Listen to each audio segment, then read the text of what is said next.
ৰঙিয়াৰ দুদেতীয়া গাঁৱত উত্তপ্ত পৰিস্থিতি। ৰঙিয়াৰ দুদেতীয়া গাঁৱত সৃষ্টি হৈছে এতিয়া তীব্ৰ উত্তেজনা।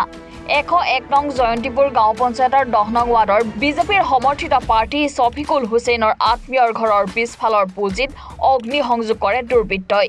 এই ঘটনাই অঞ্চলটোত এতিয়া উত্তপ্ত পৰিস্থিতিৰ সৃষ্টি কৰিছে। পুঁজিত জুই জ্বলাৰ খবৰ পাই স্থানীয় লোকসকল অগ্নি নিৰ্বাপন কৰিবলৈ আগবাঢ়ি আহে। কিন্তু জুই নিৰ্বাপনৰ চেষ্টা চলি থকাৰ সময়ত শফিকুল হুছেইনৰ আত্মীয়ই জুই নিৰ্বাপনকাৰী লোকসকলৰ প্ৰতি দুৰ্ব্যৱহাৰ তথা চোচালৈ আক্ৰমণ কৰিবলৈ উদ্যত হয়। এই ঘটনাই অঞ্চলটোত উত্তেজনাৰ সৃষ্টি কৰিছে। পৰিস্থিতি এতিয়া অগ্নিগৰ্ভা। ৰাইজৰ অভিযোগ, শফিকুল হুছেইনৰ পৰিয়ালে নিজৰ ঘৰৰ পুঁজিত জুই লগাই এই ঘটনাক ৰাজনৈতিকভাৱে ব্যৱহাৰ কৰাৰ চেষ্টা কৰিছে। উল্লেখ্য যে শফিকুলৰ আত্মীয়ই যোৱা 5 বছৰ ধৰি এই ৱাৰ্ডত জনপ্ৰতিনিধি হিচাপে কাৰ্যনিৰ্বাহ কৰি আছে। কিন্তু স্থানীয় লোকসকলৰ মতে সেই সময়ছোৱাত তেওঁলোকৰ বাবে উল্লেখযোগ্য কোনো উন্নয়নৰ কাম হোৱাই নাই।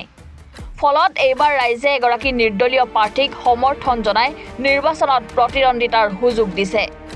এই পৰিৱৰ্তনক বিজেপিৰ সমৰ্থিত প্ৰাৰ্থীৰ পৰিয়ালে সহজভাৱে গ্ৰহণ কৰিব পৰা নাই বুলি ৰাইজৰ দাবী। ঘটনাৰ পিছত শতাধিক স্থানীয় লোক তথা মহিলাসহ ন্যায় বিচাৰি ৰাজপথত নামিল প্ৰতিবাদত। পৰিস্থিতি নিয়ন্ত্ৰণৰ বাবে ৰঙিয়া আৰক্ষী থানাৰ ভাৰপ্ৰাপ্ত বিষয়া নৱজিৎ নাথৰ নেতৃত্বত যোৱা এটা আৰক্ষীৰ দলে ঘটনাস্থলীত উপস্থিত হৈ পৰিস্থিতি নিয়ন্ত্ৰণ কৰে। নাই মইতো সৌৰা কওঁ, এইটো মোৰ জয়ৰ ঘৰ হা। এতিয়া মোৰ জয় তাৰমানে মোৰ ল'ৰাটো কেণ্ডিডেট উঠিছে আমাৰ বিজেপি ছাপোৰ্টাৰ। মই যোৱা 5 বছৰ মই মানে মোৰ মিছেছে বিজেপিত মানে কেণ্ডিডেট হৈ মানে 5 বছৰ উকলিল। এতিয়া আকৌ মোক পাৰ্টিৰ পৰা ভৱেশ কলিতা ছাৰে মোক মানে বিজেপিত টিকেটটো দিছে জুহেলীয়া পাতত। কৈছে তুমি ইলেকশ্যন আকৌ খেলাব লাগিব, তুমি এই ৱাৰ্ডত যাব লাগিব। এই নিৰ্বাচনী হিংসা বুলি মই ভাবোঁ আৰু। কাৰণ ইমান যদি ঘৰত জুই লাগে নাই, আজি কি কাৰণ ঘৰত জুই লাগিলাক এইটো আপোনালোক আমাক মানে আমাৰ মানে বিজেপি পাৰ্টিৰ ফালে মোক সেইটো সহায় কৰিব লাগে। কাৰণ যদি আমাক সহায় নকৰে আমি বিজেপি কেনেকৈ কৰি থাকিম। আচল ঘটনাটো কি তাৰমানে যোৱা 5 বছৰে সিহঁতে ইলেকশ্যন কৰি মানুহ শান্তি দিয়া নাই। এৰ লগত খাই যে এৰ গৰু ধান খাই তাৰ লগত লাগব, তাৰ ছাগালে ধান খাই তাৰ লগত লাগব। এইবাৰ সিহঁতে ৰাতি গমেই পাইছি যে কালি সিহঁতে দিনত গমেই পাইছে যে সিহঁতে হাৰাটো একেবাৰে নিশ্চিত। সিহঁতে ভৱেশ কলিতাৰ হেৰি দি থাকে, সেইটো কথা নহয় ভাবুকি দি থাকে। তাৰপিছত এনেকৈ কাজিয়া যেতিয়া কৰে গোটেই ৰাইজখিনি যেতিয়া একমত হ'ল হওঁতে সিহঁতে এইটো প্লেনিং কৰিছে। তাতে প্লেনিং কৰি য'ত এই হেৰিত আছিলে সিহঁতে সৰহকে তাৰ কেণ্ডিডেটে তাতে কেণ্ডিডেট ফচোৱাৰ কাৰণে সিহঁতে নিজে জুই লগাই দিছে। পুঁজিটোত জুই লাগছি, লাগলি পুঁজিটোত জুই লগাওঁতে আমি গাঁৱৰ মানুহ গম নাপাওঁতে সপ্তাহ ভালুকমাৰীৰ মানুহ কেনেকৈ গম পালা? সিহঁতৰ আগতে প্লেনিং। তাৰোপৰি আমাৰ আৰু কেইজনমান ল'ৰা যেতিয়া যিখিনি নুমাবা গৈছে সিহঁতে বেয়া ব্যৱহাৰ কৰি কেনে দোকান লৈ কেনে খেদি পঠাইছি। সেইটো কথা নেকি? সিহঁতে এতিয়া কৈছে যি হেৰি কৈছে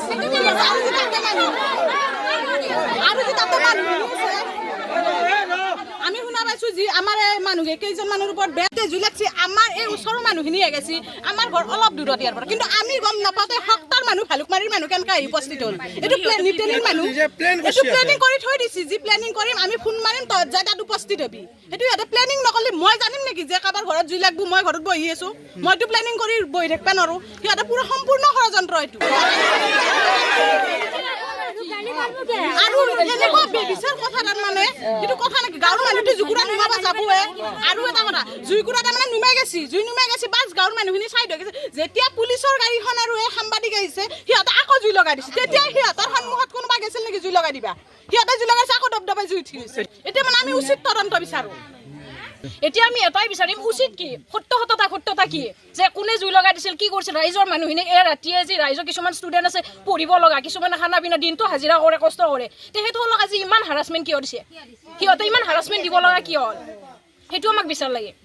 যদি ৰাইজৰ মানুহে কৰিছে, ৰাইজ এখনতো সম্পূৰ্ণ এজন মানুহৰ বিৰোধী হ'ব ন, তেখেতসকলে নিশ্চয় ৰাইজক কিবা হাৰাশাস্তি দিছে। সেইকাৰণে ৰাইজে তেখেতসকলৰ বিৰোধিতা হৈছে আজি। ব্যক্তিগতভাৱে এইটো তাহি কৰিব খুজিছে, কিন্তু ৰাইজ এখন আছে এইটো সম্পূৰ্ণ ফলকেছ। এইটো মানে কি ট্ৰু কেছ হ'বই নোৱাৰে, এইটো ফলছে হয়।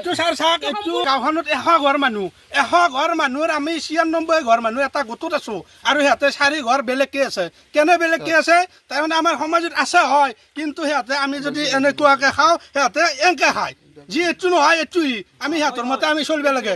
96 ঘৰ মানুহ চলিব লাগে।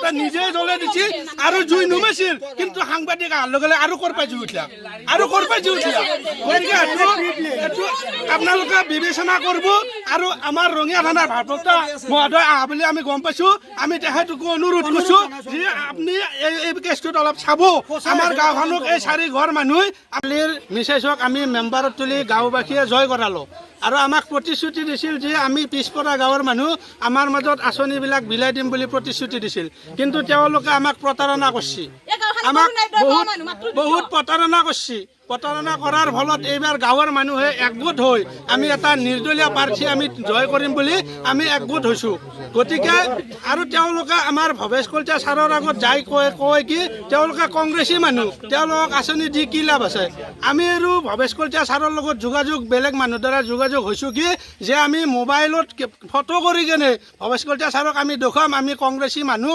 হয়নে আমি বিজেপিৰ মানুহ আমি ফটো কৰি দেখুৱাই পেলাই আমি এইবাৰ ভোট দিম এতিয়া আমি বিচাৰোঁ এইটোৱে আমি আমাৰ যিজন নিৰ্দলীয় কেণ্ডিডেট উঠি আমাৰ নিৰ্দলীয় কেণ্ডিডেটজনে গাঁওখনত 100 ঘৰ মানুহ 96 ঘৰে প্ৰতিশ্ৰুতি দিছে যে আমি আমাৰ নিৰ্দলীয় পাৰ্টিটোক জয় কৰিম আৰু তেওঁলোকৰ পাৰ্টিক আমি জয় নকৰোঁ কিন্তু তেওঁলোকৰ 4 ঘৰ মানুহ আমাৰ গাঁৱৰ লগত নাই নহয় কেনে আজি গধূলি কি কৈছে প্ৰি প্লেন কৰি সিহঁতৰ ঘৰত এটা পুঁজি আছিল গৰু আনকি গৰুকেইটাও চাইড কৰি দিছে ফলছ কেছ এইটো সিহঁতে নিজে জ্বলাই দিছে আপোনাক অনুৰোধ কৰিছোঁ আপুনি বিষয় বিবেচনা কৰিব এইখিনিয়ে এইটো ডাইৰেক্ট প্লেন হয় গতিকে আমি ৰঙিয়াৰ ভাৰপ্ৰাপ্ত বিষয়াৰ ওচৰলৈ অনুৰোধ জনাইছোঁ যে এইটো সঁচা তদন্ত তেখেতে উদ্ঘাটন কৰিব পাৰে বেলেগ নকয়খিনি কৈ তেখেতক নমস্কাৰ জনাই সঁচা তদন্ত উদ্ঘাটন কৰাৰ কাৰণে আমি দাবী জনাইছোঁ পনুৰালিৰ দোকানত ব্ৰইলাৰ কিনি আছে ব্ৰইলাৰ কিনি থকা অৱস্থাত জুই লাগছে জুই লগাতে পনুৰালিৰ কাষতে যিহেতু পনুৰালিৰ ধোঁৱা মহকে দাউৰি গৈছে জুই নুমোৱাৰ কাৰণে যাত জুং জাঠি লৈ আহিছে